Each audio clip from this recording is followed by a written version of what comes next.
Hello everyone, मैं गजेंद्र सुमन स्वागत करता हूं आप सभी का आपके अपने YouTube channel LS education point में।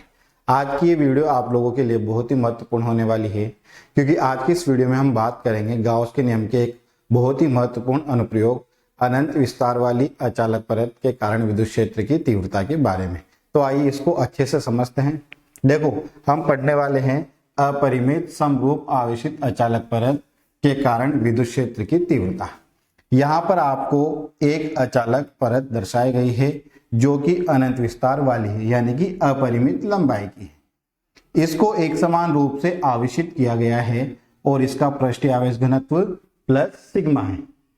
ओके, अब इस अचालक परत से लंबवत दूरी r पर एक बिंदु है P। इस बिंदु P पर आपको विद्युत क्षेत्र की तीव्रता का मान ज्ञात करना है। ओके, तो सबसे पहले हम देखेंगे कि विद्युत क्षेत्र की तीव्रता की दिशा बिंदु P पर किस प्रकार से होगी। ओके, तो इसके लिए मैं क्या करता हूं, इस अचालक परत को बहुत सारे अल्पांशों से मिलकर बना मानता हूं। इस अचालक परत को मैं बहुत सारे अल्पांशों से मिलकर बना मानता हूं और प्रत्येक अल्पांश का क्षेत्रफल कितना है, dA है। प्रत्येक अल्पांश का क्षेत्रफल कितना है, dA है। अब मैं क्या करता हूं, इस अचालक परत पर P का सम्मुख बिंदु O लेता हूं। इस बिंदु O से स्मॉल x दूरी पर ऊपर और स्मॉल x दूरी पर नीचे समान क्षेत्रफल dA के दो अल्पांश A1 और A2 लेता हूं। अब देखो, यहां पर पृष्ठीय आवेश घनत्व कितना है, प्लस सिग्मा है। इसका मतलब एकांक क्षेत्रफल पर आवेश कितना है, प्लस सिग्मा है। और इस अल्पांश का क्षेत्रफल कितना है, dA है। तो इस पर आवेश कितना हो जाएगा, सिग्मा dA हो जाएगा। उसी प्रकार इस अल्पांश पर भी आवेश कितना हो जाएगा, सिग्मा dA हो जाएगा। ओके, अब देखो, मैं इस अल्पांश से बिंदु P की दूरी की बात करूं तो ये कितनी आ जाएगी, r square plus x square. ये यहां पर है r, ये है x, तो ये कितनी होगी, r square plus x square. और ये जो दूरी होगी ये भी कितनी होगी, r square plus x square. अब देखो, यहां पर इन दोनों अल्पांशों पर आवेश कैसा है, एक जैसा है। और इन दोनों अल्पांशों की बिंदु P से दूरियां भी कैसी है, एक जैसी है। तो यहां पर इन दोनों अल्पांशों के कारण बिंदु P पर उत्पन्न विद्युत क्षेत्र की तीव्रताओं के परिमाण कैसे होंगे, एक समान होंगे। ओके, और दिशा की बात करें तो दिशा धनावेश के कारण किधर की ओर होती है, दूर की ओर। तो यहां पर इसके कारण यहां पर तीव्रता कितनी है, d1 है। तो इसकी डायरेक्शन किधर की ओर जाएगी, दूर की ओर। और इसके कारण यहां पर तीव्रता d2 है, तो इसके कारण यहां पर तीव्रता किधर की ओर जाएगी, दूर की ओर।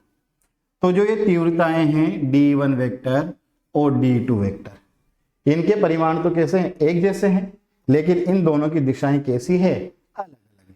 ओके, अब देखो, अगर इन दोनों तीव्रताओं को हम घटकों के रूप में वियोजित करें तो यहां पर इस डायरेक्शन में इनके घटक होंगे। इसका घटक है d1 cos थीटा और इसका घटक है d2 cos थीटा।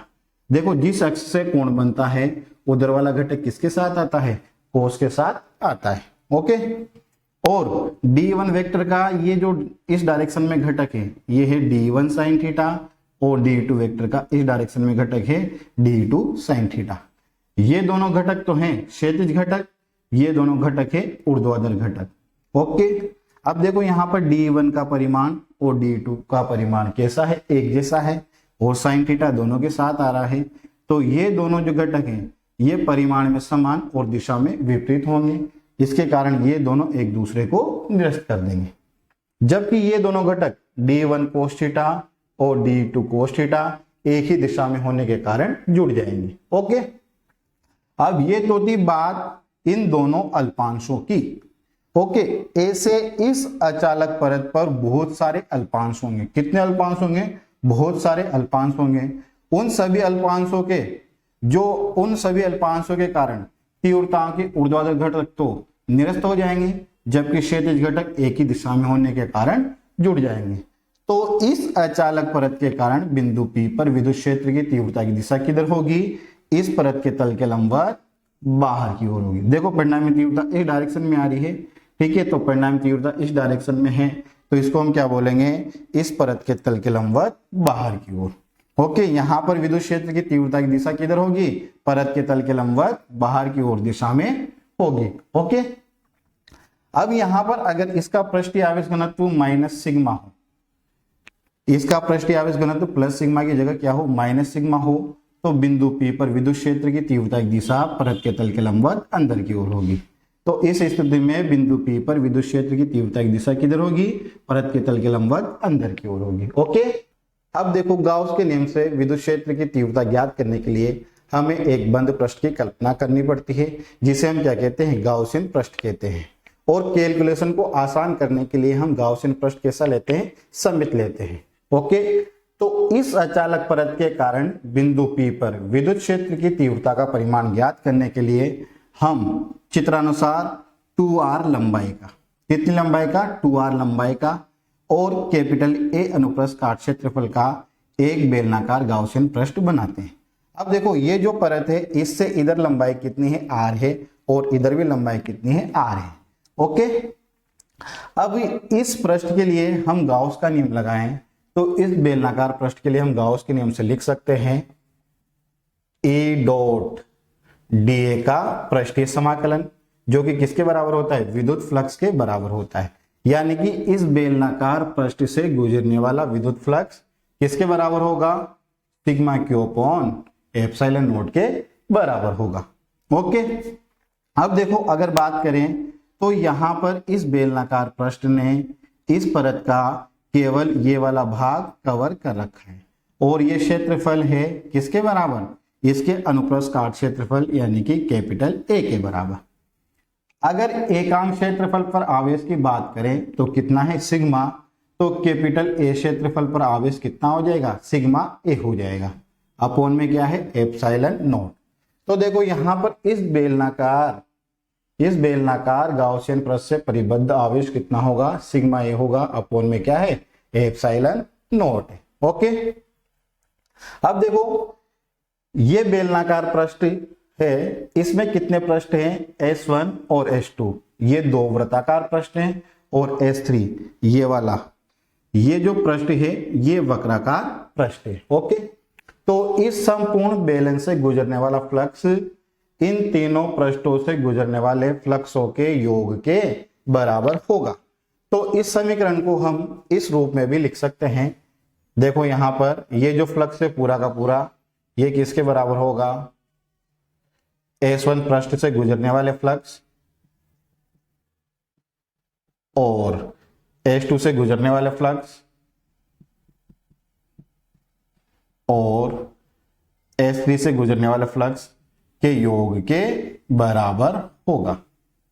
ओके, देखो यहां ये क्या है, S1 पृष्ठ से गुजरने वाला फ्लक्स, ये है S2 पृष्ठ से गुजरने वाला फ्लक्स, और ये है S3 पृष्ठ से गुजरने वाला फ्लक्स। देखो यहां पर जो सर्किल है ये बंद पृष्ठ को प्रदर्शित करता है, किसको प्रदर्शित करेगा, बंद पृष्ठ को प्रदर्शित करेगा। लेकिन यहां पर हम सर्किल नहीं लगा रहे, क्यों, क्योंकि हमने यहां पर इनको खुले पृष्ठों में तोड़ दिया। कौन कौन से खुले पृष्ठ, S1, S2, S3। S1 और S2 तो है वृत्ताकार और S3 है वक्राकार। ओके, अब देखो यहां से अगर इस वाले पृष्ठ के क्षेत्रफल सदिश की बात करें तो वो किधर की ओर होगा, क्षेत्रफल सदिश किधर की ओर होता है, तल के लंबवत बाहर की ओर, इस दिशा में होगा। और अचालक परत के कारण विद्युत क्षेत्र की तीव्रता की दिशा किधर होती है, तल के लंबवत बाहर की ओर होती है। तो यहां पर देखो डीए वेक्टर इस डायरेक्शन में और ई वेक्टर इस डायरेक्शन में, तो यहां पर थीटा कितना हो जाएगा, 0 डिग्री हो जाएगा। और यहां बात करें तो इसका क्षेत्रफल सदिश तल के लंबवत बाहर की ओर, और इसके कारण जो विद्युत क्षेत्र की तीव्रता की दिशा है यहाँ पर किधर होगी, इसके लंबवत बाहर की ओर होगी, इसी डायरेक्शन में होगी, यानी कि यहाँ पर भी थीटा बराबर कितना हो जाएगा, 0 डिग्री हो जाएगा। अब इस वक्राकार पृष्ठ की बात करें तो इसका जो क्षेत्रफल सदिश है वो किधर, तल के लंबवत बाहर की ओर, और यहाँ पर तीव्रता किधर होगी, इस परत के तल के लंबवत बाहर की ओर, यानी कि इस डायरेक्शन में होगी। तो यहाँ पर थीटा कितना हो जाएगा, 90 डिग्री हो जाएगा।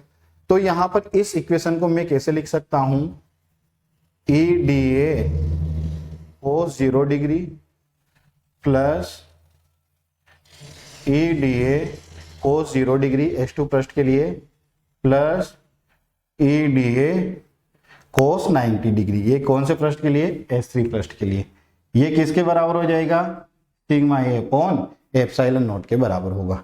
किसके बराबर होगा, sigma A upon epsilon not के बराबर होगा। ओके, अब ये अपने काम नहीं आ रहा, इसको मिटा देंगे।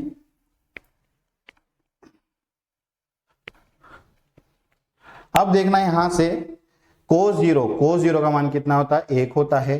cos 0 का मान यहां पर 1 और cos 90 का मान कितना है, 0 है। तो ये टर्म तो अपने पास कितनी हो जाएगी, 0 हो जाएगी। तो इस इक्वेशन को आगे कैसे लिखेंगे, ई डी ए, ये वैल्यू कितनी है 1, S1 plus E D A, S2 plus ये जो वैल्यू है ये कितनी हो जाएगी, 90 हो जाएगी। ये किसके बराबर है, sigma A upon epsilon not के बराबर है। अब देखो पृष्ठ S1 और पृष्ठ S2, पृष्ठ S1 और पृष्ठ S2 की दूरियां परत से कैसी है, सेम है। ठीक है, तो यहां पर जो तीव्रता होगी ये कैसे हो जाएगी, नियत हो जाएगी। तो यहां से हम लिखेंगे ई को बाहर निकाल दिया, डी का समाकलन, ई को बाहर निकाल दिया, डी का समाकलन is equal to sigma upon epsilon naught. तो देखो यहां पर ई, ये जो समाकलन मिलेगा आपको ये किसके बराबर मिलेगा, पृष्ठ S1 के क्षेत्रफल के बराबर, जो कि कितना है, a है। ये जो समाकलन मिलेगा आपको ये पृष्ठ S2 के क्षेत्रफल के बराबर मिलेगा, जो कि कितना है, a है।